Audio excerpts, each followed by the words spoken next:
মায়ানমারে জাতিসংঘের সাহায্য নিয়ে বাংলাদেশে একটা করিডোর দেওয়ার কথা যে গুজবটা উঠেছে, আমি দ্ব্যর্থহীনভাবে বলে দিচ্ছি, করিডোর নিয়ে আমাদের সঙ্গে কথা হয় নাই এবং কারোর সঙ্গে কথা হবে না। করিডোরের ব্যাপারটা বুঝতে হবে। করিডোর হচ্ছে একটা ইমার্জেন্সির সময় এক দুর্যোগপূর্ণ জায়গা থেকে মানুষকে সরিয়ে নেওয়ার ব্যবস্থা। আমরা এখানে কাউকে সরাচ্ছি না।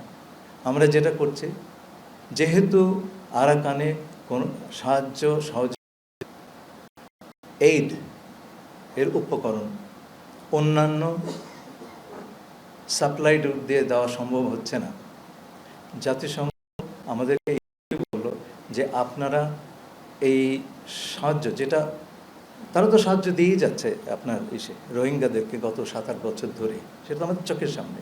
তারা বললে এর কিছুটা দূরে বর্ডার, আপনারা এইটুকু জায়গাতে আমাদের সাহায্য করবেন যাতে আমরা ওপারে নিয়ে যেতে পারি। জাতিসংঘ তার বিভিন্ন সহযোগীদের মাধ্যমে রাখাইনের ভেতরে যে এই চ্যানেল তারা সেটা ব্যবহার করবে এবং সেইটা দিয়ে তারা এই মানবিক সাহায্য পৌঁছে দেবেন রাখাইনের জনগণের কাছে।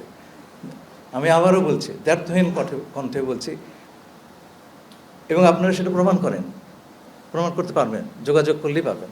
জাতিসংঘকে জিজ্ঞেস করেন, জাতিসংঘের সমস্ত রাষ্ট্রদের জিজ্ঞেস করেন। আমরা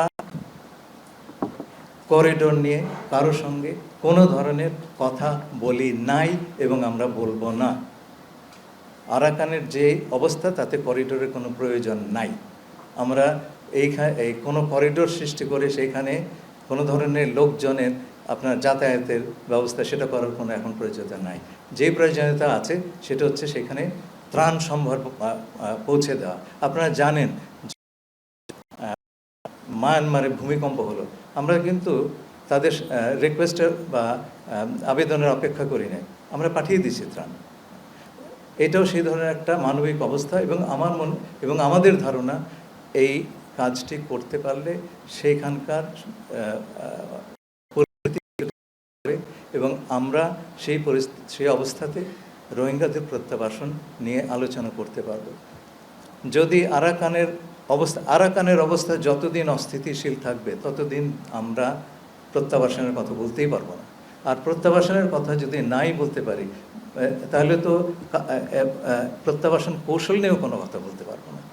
সুতরাং প্রত্যাবাসন কৌশলের যে প্রিরিকুইজিট, পূর্ব শর্ত, আমরা সেখানে আসি নাই।